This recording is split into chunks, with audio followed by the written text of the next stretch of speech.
వచ్చినప్పుడు ఏ విధంగా మీ కర్మక్షయం అవుతుంది అనేది క్లీన్గా చెప్తాను. ఇప్పుడు మహాసంకల్పం చెప్పుకున్నాం. అంటే మన మనసులో 9 వారాలు బట్టి ఏ కోరిక అయితే నెరవేరాలని కోరుకున్నామో ఆ కోరిక ఒక్కసారి స్వామివారికి నివేదించాలి కదా.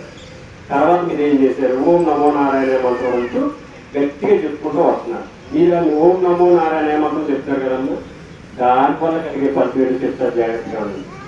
ఎక్కడో దూరంగా ఉన్నాడు ఒక మనిషి. ఆ మనిషిని ఎక్కడో అని నోట్ అనుకున్నాను అనుకోండి, వినపడ్డాను వినపడ్డా వినపడదు. అందువల్ల ఏంటంటే మనం 108 సార్లు చెప్పుకోవడం ఏంటంటే ఒక్కొక్కరికి భగవంతుడిగా దగ్గరికి వెళ్తా ఉంటాం. అంతసేపు చూసి వెంకటరాంకరంగా పిలుచుకుంటూ వెళ్ళాం అనుకోండి, ఆ దగ్గరికి వెళ్తే అతను కనపడింది అనుకోండి, అప్పుడు ఏం చేస్తారమ్మా? బాబు ఇది చెప్పిస్తున్నాడు బాబు నన్ను ఒకసారి చూస్తాడు చోట.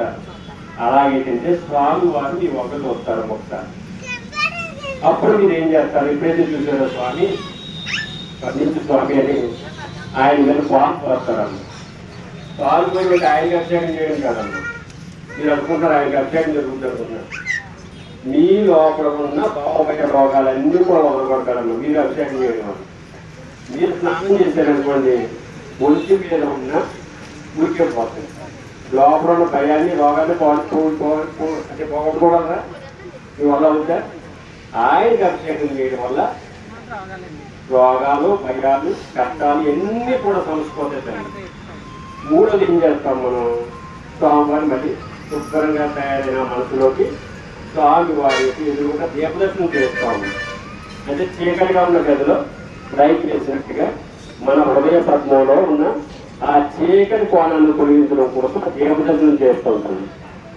ఆ తర్వాత మనకి ఎన్నో సమస్యలు, ఎన్నో ఆలోచనలు ఉంటాయి. ఎన్నిటిని ఎలా కంట్రోల్ చేసుకోవాలనేది సత్సంగం ద్వారా మనసు పక్కడిస్తాం. ఆ తర్వాత అంత అయిపోయిన తర్వాత ఆ దివ్య శక్తిని ఏం చేస్తాం? ధ్యానం ద్వారా మనలో ఆహ్వానం చేసుకుంటాం.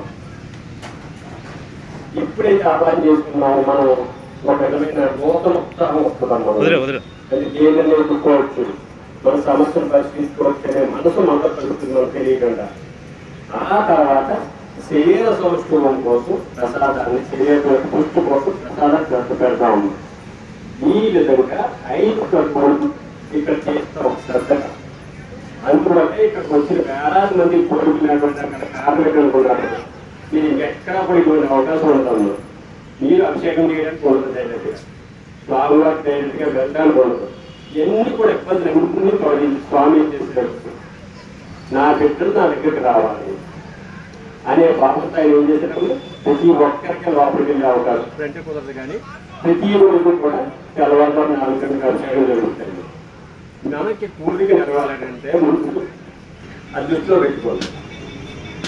కంటిన్యూగా 9 వారాలు కూడా, అంటే 62 రోజులు కంటిన్యూగా ఇంటి దగ్గర కూడా ఓం నమో నారాయణ మాత్రం చేసుకోవాలి. చెప్పారనుకోండి, ఈ వారం రోజుల్లో కూడా చాలా తేలికైపోతుంటుంది. ఒక్కో వారం తేలికైపోతూ ఉంటుందండి. అప్పుడు చెప్పుకోవాలంటే ఏం చేయాలనుకున్నారు? మీరు అక్కడ క్యాలెండర్ తీసుకున్నారమ్మా, తీసుకోండి, ఇంట్లో పెట్టుకోండి. మీరు ఎక్కువగా ఎక్కడైతే నడయాడతారో, ఎక్కడైతే కూర్చుంటారో దాన్ని ఎదుర్కొంటా పెట్టుకుంటారు. పెట్టుకున్న తర్వాత అది చూసినప్పుడల్లా ఓం నమో నారాయణ మంత్రం గుర్తొస్తుందమ్మా మైండ్లో. అది చూసినప్పుడల్లా స్వామివారి యొక్క దర్శనం అవుతూ ఉంటుంది. ఆ విధంగా మీరు ఏంటంటే కంటిన్యూటీ పొందడానికి అవకాశం ఉంటుంది. అందువల్ల ప్రతి ఒక్కరు కూడా వెళ్ళేటప్పుడు క్యాలెండర్ తీసుకోవాలన్నమాట. అది మీరు ఎక్కడైతే ఎక్కువగా ఉంటారో, టీవీ దగ్గర లేకపోతే మన హాల్లో కట్ట పెట్టుకుంటే నిరంతరం ఆయన యొక్క మనసు ఆయన మీద పాదాలతో పడుతూ ఉంటుందమ్మా. ఓకే సార్, ఇప్పుడు మీరు ఏం చేయాలంటే తక్కువతో గొడవల్లో ఎంత గట్టిగా ఆడతారమ్మా? ఆడతారా? గట్టిగా ఆడతారా? ఆ విధంగా ఓం నమో నారాయణ మంత్రం చెప్పాలి. మీ చెప్పే ఆ మంత్రానికి ఆ పైన ఉన్నదే ఎగిరిపోవాలి. మళ్ళీ కొత్త చేసుకుంటాం, అదేం ఇబ్బంది లేదు. మీరు మాత్రం దాన్ని ఎగరగొట్టేలాగా గట్టిగా చెప్పాలి. అది మీ పిలుపు. ఎవరిని? స్వామిని పిలుస్తున్నారమ్మా. లోపల ఉన్న స్వామిని, స్వామి నా వంక ఒక్కసారి చూడు, స్వామి నా వంక ఒక్కసారి చూడు అని గట్టిగా పిలుస్తున్నారు. ఆయన ఎప్పుడైతే ఆ పిలుపు వచ్చిందో ఆయన ఒక్కసారి మీ వైపు చూశారనుకోండి, ఆ టైంలో ఆయన చుట్టూ ఉన్న 3 దేవతలు ఉంటారు.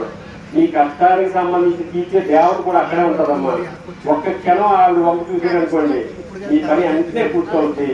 కాబట్టి మంత్రం మాత్రం ఓం నమో నారాయణ మంత్రం మాత్రం గట్టిగా చెప్పాలి. అదేనా మా వాళ్ళు చెప్తారమ్మా, మా వాళ్ళతో పాటు మీరు చెప్పండి.